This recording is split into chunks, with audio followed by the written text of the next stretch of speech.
got to basically nerd out, as I like to call it, and do it through an organization that I really believed in. I was very excited about it. And everything was kind of just a whirlwind after that, because I think I saw the position at the end of April, and I started June 13th. So that's how quickly everything went. And since I started, basically I was dropped into this facility here, and as you can see, we're still in the process of getting it sort of up and running. We got paint on the walls, some technology has been installed, but as of yet, we're still working on getting me an office, which is going to be just behind those doors right there, which will eventually be a real door. We're working on that tomorrow. I have been getting to know the community. We're finally getting to introduce to the faculty in the schools. It was an interesting time to start because summer is not necessarily the best time to get a hold of people for either the schools or the 4-H organization. When you think about 4-H, especially in Minnesota, the culmination of the year is fair time, county fairs and state fair. And so it's been a kind of crazy couple of months, but it's a fun time to get involved because everybody's so energized and everything. And so I've been getting to know the communities, getting sort of the facility up and running, getting plans, working with RS Fiber to figure out what their vision for this facility was, mesh it with my vision for the facility, and that sort of thing. So that's now we've finally got some traction on those projects, and I'm preparing to do our sort of kickoff event, which is going to be based off of some curriculum that was just developed by National 4-H called Drone Discovery.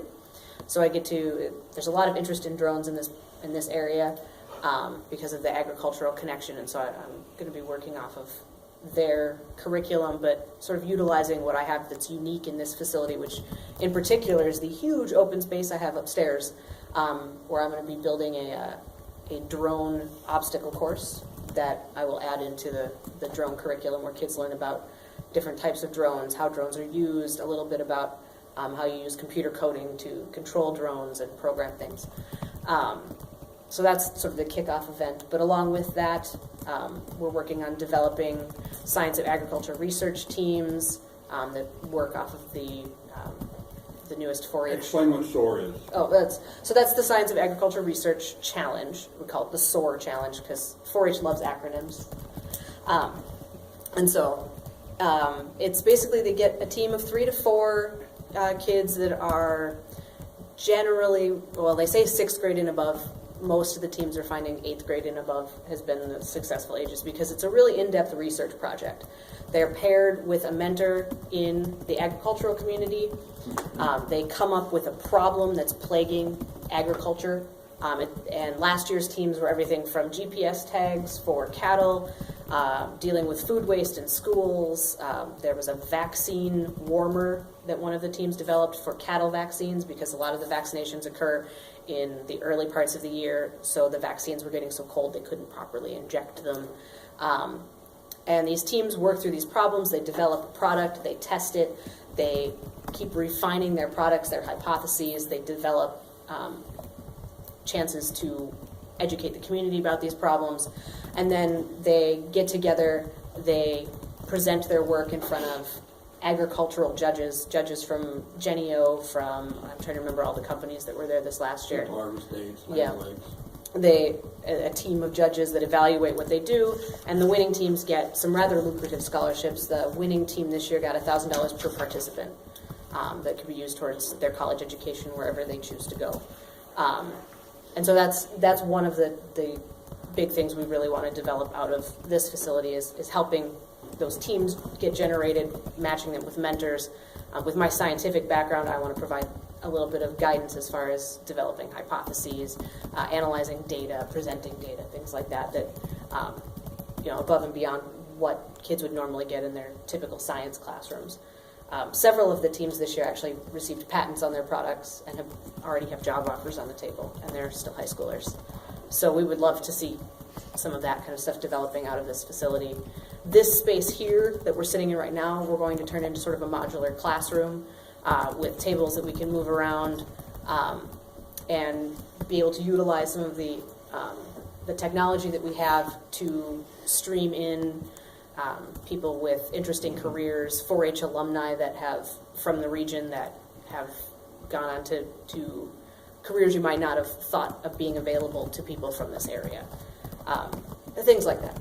Just really connecting people in this area with the greater areas out there. So that's something that I'm working on developing with a STEM club that we're getting up and running, because the new 4-H year basically just starts in September, and so we're getting new registrants and things like that, basically as we speak. So. And RS Fiber is partnered with them. They're providing the space, and the heat, and the cooling, and Keeping the lights on. All the bandwidth that they need. I would imagine that for that work to really sing, you need a really terrific teacher partner, a teacher, instructor in one of the schools that loves this stuff that you get to work with, or not? My goal is to be in all of the schools, not just a single school. And essentially, I was hired to be the facilitator for the STEM education process. 4-H, I know you were talking about STEAM, and the arts are important to me because I was in theater and band. When I say I'm a nerd, I am a staunch nerd.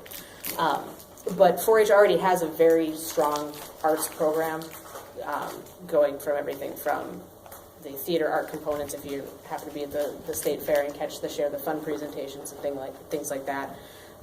They do a lot of the needlework, sewing, and things like that. They have a huge photography group. Building. Yeah. I love that building, yeah. And so 4-H already has a fairly strong arts presence, but they want to emphasize that 4-H is more than what people think of it as. And so they're really focusing on pushing the technology side of what they have to offer as far as curriculum. So that's why I'm called a STEM program coordinator. But I was trying to speculate